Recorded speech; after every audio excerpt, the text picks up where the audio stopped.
あれ EF65 じゃないの？EF65 じゃないな。桃太郎さんだ。バイバイってほら見えるかな。後ろにね変わったのくっついとるけん。なんだと思う？見てのほら見て、コンテナじゃない。バイバイ。あ、わかった。分かっちゃった。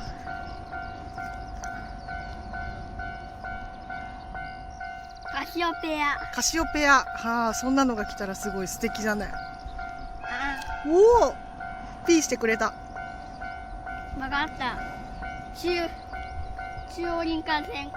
九州で使われるやつだと思う。わからん。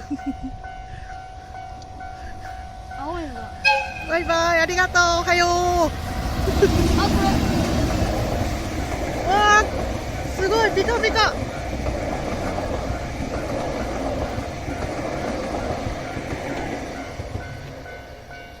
29番。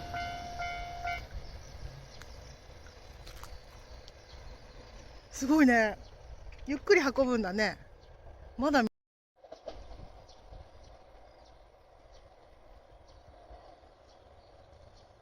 これどこから来たの？どこから来たんだろう。多分ね、京都？